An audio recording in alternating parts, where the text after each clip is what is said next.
సిద్దిపేట జిల్లా గజ్వేల్ ప్రజ్ఞాపూర్ మున్సిపల్ ఎన్నికల ప్రచారంలో నిజామాబాద్ ఎంపీ ధర్మపురి అరవింద్ సంచలన వ్యాఖ్యలు చేశారు. కేసీఆర్ కుటుంబం కాళేశ్వరం ప్రాజెక్టులో లక్షల కోట్లు మింగిందని, గజ్వేల్ టెలిఫోన్ ఎక్స్చేంజ్ చూస్తే ఫోన్ ట్యాపింగ్ గుర్తొస్తుందని ఎద్దేవా చేశారు. ఇక సీఎం రేవంత్ రెడ్డిని పొట్టోడు అని సంబోధిస్తూ తీవ్ర స్థాయిలో విరుచుకుపడ్డారు. హిందువుల రిజర్వేషన్లు కోసి ముస్లింలకు ఇస్తారంటే ఊరుకోమని, ఢిల్లీ ఎన్నికల్లోనే కాదు గల్లీ ఎన్నికల్లోనూ బీజేపీని గెలిపించాలని కోరారు. రేవంత్ రెడ్డి న్యూయార్క్ పోయింది చదువుకోవడానికి కాదని, రాష్ట్రాన్ని తాకట్టు పెట్టడానికి అని విమర్శించారు. ఎన్నికలు నిర్వహిస్తేనే నిధులు ఇస్తామని మోదీ చెప్పడం వల్లే ఇప్పుడు ఎన్నికలు జరుగుతున్నాయని అరవింద్ స్పష్టం చేశారు. బస్ స్టాండ్ కూడా లేదట, బస్ స్టాండ్ కూడా లేదట, బైపాస్ రింగ్ రోడ్డు లేదట, మరి ఎంటికేసి రోడ్డు ఎన్నిసార్లు తెలంగాణ కోసం కొట్లాడినని వేసారు. అంతే కదా, అంతే కదా. పోయి ముసలోడు కొట్లాడిండు బక్కోడని వేసిండు. అయితే బాధపడుతున్నారు కొందరు. ఇప్పుడు ఈ సారు బాధపడుతున్నారు, కాబోయే చైర్మన్ గారు బాధపడుతున్నారు. కేసీఆర్ మేము మూడు సార్లు ఓట్లు వేస్తే కనబడలేదు గజ్వేల్ ప్రజల కంటే. నేను అన్న అదృష్టవంతులయ్యా, ముఖం చూసుడు ఎందుకన్నా, ఎందుక ముఖం చూసేది అవసరమా? ఇక విజయమ్మ మాట్లాడుకుంటా 6 అడుగులు ఏంది అని పేరు హరీష్ రావు, అగిపేట హరీష్ రావు. ఇంకా టెలిఫోన్ పోల్ చూస్తే నాకు హరీష్ రావే ఆదుకొస్తాడు.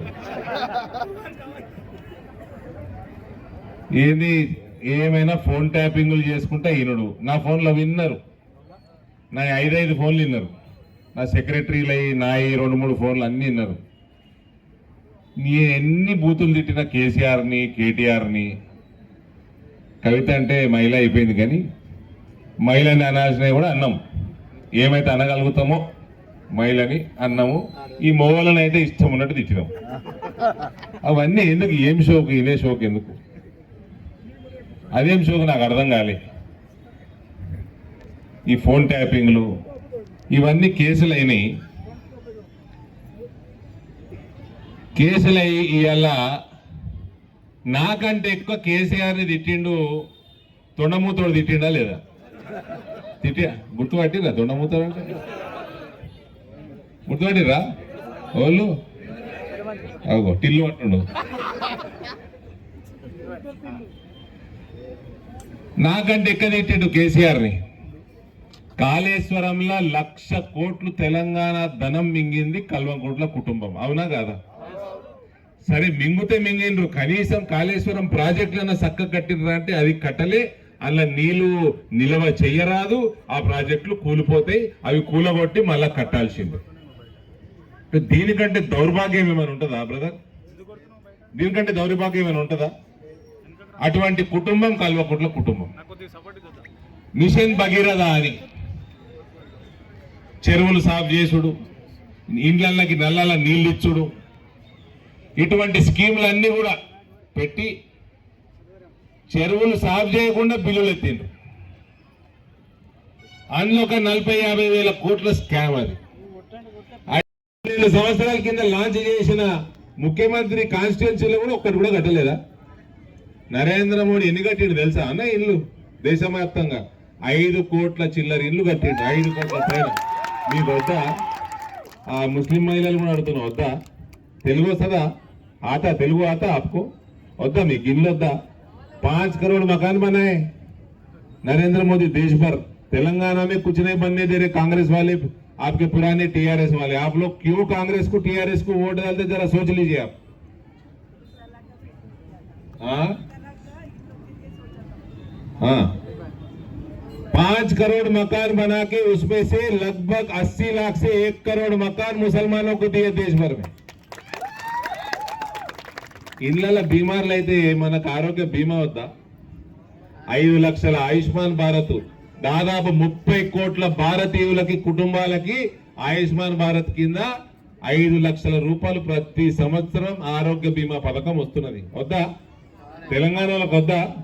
కావాలి కదా. అక్కడి నుంచి పైసలు వస్తున్నాయి, తెలంగాణలో ఆ పైసలు తీసుకొని ఇక్కడ వాళ్ళు రూపాయి వేసి ఆ స్కీములన్నీ మనకు అందిస్తలేరు.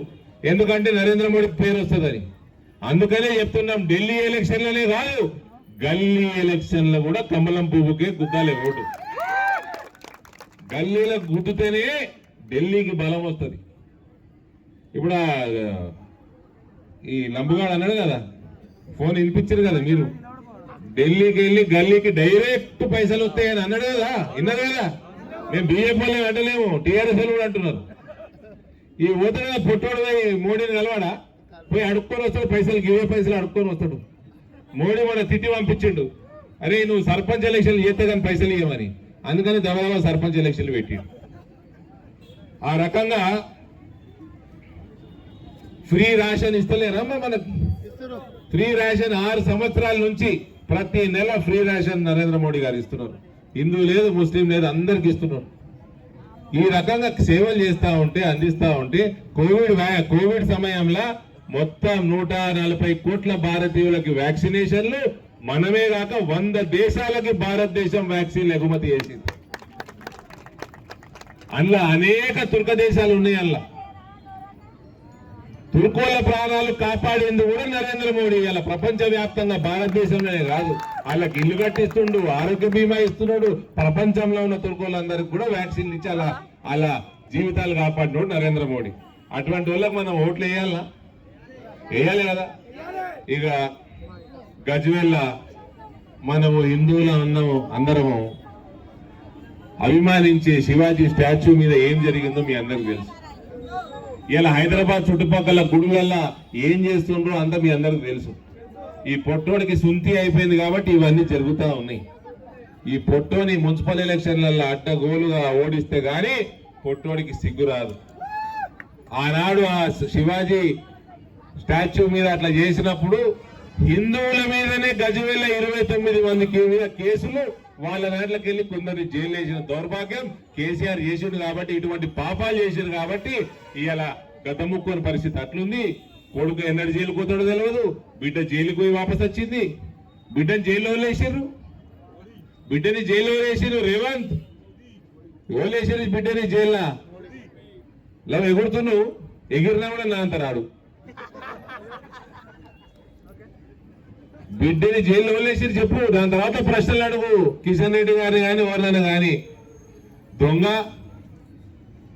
సంచుల దొంగ కేసీఆర్ ఎన్ని సంచులు పంపుతున్నాడు, కేటీఆర్ ఎన్ని సంచులు పంపుతున్నాడు, వాళ్ళని కాపాడుతా ఉన్నావు. ఇటువంటి దొంగని మనం ముఖ్యమంత్రిని చేసుకుంటాం. మన దురదృష్టం నాయన. ఇక మీ అందరి ముందర ఇవాళ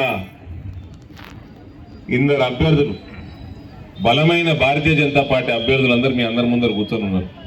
వీళ్ళందరికీ దయచేసి గజ్వేల్ ప్రజలందరూ కూడా భారీ మెజారిటీ తోటి భారతీయ జనతా పార్టీని గెలిపించాలా.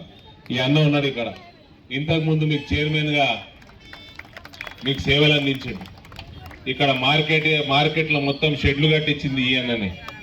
బ్రహ్మాండమైన గ్రేవ్యార్డు, శ్మశాన వాటిక కట్టించింది ఈ అన్ననే.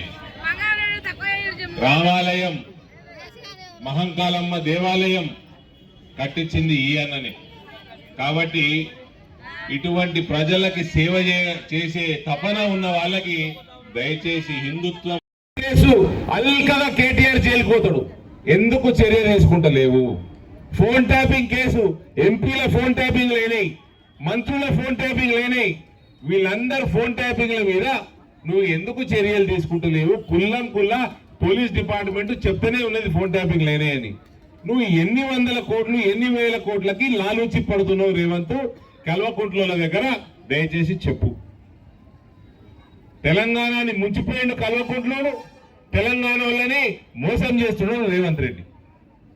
ఈ దొందే. వీళ్ళిద్దరికిద్దరు దొంగ వాగ్దానాలు చేసి ప్రభుత్వంలోకి వచ్చిండ్రు. ఏమేమి వాగ్దానాలు చేసిండ్రు మీకు నేను ఇప్పుడు ఒక్కొక్కటి యాడ్ చేస్తా. కానీ గజ్వేల్ వచ్చినట్టు ఉన్నాయి, జర దుద్దులు పెద్దగా ఉన్నాయి. ఆ అక్కయ్య దుద్దులు బాగానే పెద్దగా ఉన్నాయి. రేవంత్ రెడ్డి తులం బంగారం ఇచ్చినావా? ఇయ్యలే. తులం బంగారం రేట్ ఎంత ఇప్పుడు? 1,60,000. ఆ పొట్టుడు ప్రామిస్ చేసినప్పుడు ఎంత ఉండే? 70,000-80,000 ఉండే. డబల్ అయిపోయింది. ఇప్పుడు ఇస్తున్నట్టవా? రైతులకు రుణమాఫీ చేసిండా? రైతులకి రైతు భరోసా ఇస్తున్నాడా? మీరు వరుతున్నారు, మీకు 4,000 రూపాయలు నిరుద్యోగ భృతి ఇస్తున్నాడా? ఇక ఫీజు రీఎంబర్స్మెంట్లు ఇప్పుడు మా దగ్గర వచ్చండి, వాళ్ళు ఇందూరుకు వచ్చి నేను మాదిగ సోదరులకి మన రామచంద్రరావు గారట నిన్న రేవంత్ రఫత్ ఖాన్ అని ఏదో అన్నాడు. రామచంద్రరావు గారు ఏదో పేరు పెట్టిండు, ముల్లా పేరు పెట్టిండు. అసలు మీ అందరికి తెలియదు, ఈ 4% రిజర్వేషన్ ఇస్తా అంటుండే నిన్నటి నుంచి. అసలు సంగతి ఏంటంటే రేవంత్ కూడా సుంతి అయిపోయింది. मुल्ले को खुश करने के लिए रेवंत भी सुनती कर लिया, हो गया. 4% ఎవడు అయ్య సొమ్మని 4% ఎవరిని తీసిస్తావు? నీకు రాజ్యాంగం హక్కు ఇవ్వలేదు కదా. హిందువులని 4% కట్ చేసి నువ్వు తుర్కోళ్ళకి ఎట్లిస్తావు? నీకు ఓడిచ్చిండు హక్కు, నీకు ఓడిచ్చిండు హక్కు. ఇక ఇందూరుకు వచ్చి నేను మాదిగ సోదరులని ఇవి చేసిన, మాదిగ సోదరులకు అది చేసిన అని చెప్పి నన్ను రేవంత్ మాదిగ అనండి, నేను గౌడ్ సోదరులకు ఇట్లా చేసిన అట్లా చేసిన అని నన్ను రేవంత్ గౌడ్ కూడా అనండి అన్నాడు. ఏం చేసినావు? లొట్టపీస్ చేసినావు. ఏం చేసినావు? ఏం చేసినావు బ్రదర్ చెప్పు? మాదిగ సోదరులకి ఏం చేసిండు? కనీసం ఎస్సీ ఎస్టీ బీసీ పిల్లగాళ్ళకి, మాదిగ మాల సోదరులకి వాళ్ళ పిల్లగాళ్ళకి కనీసం ఫీ స్కాలర్షిప్లు రీఎంబర్స్మెంట్ ఇచ్చే పని కూడా చేయలేదు. వాళ్ళకి చదువు కూడా చెప్తలేడు. కనీసం ఎస్సీ ఎస్టీ పిల్లలకి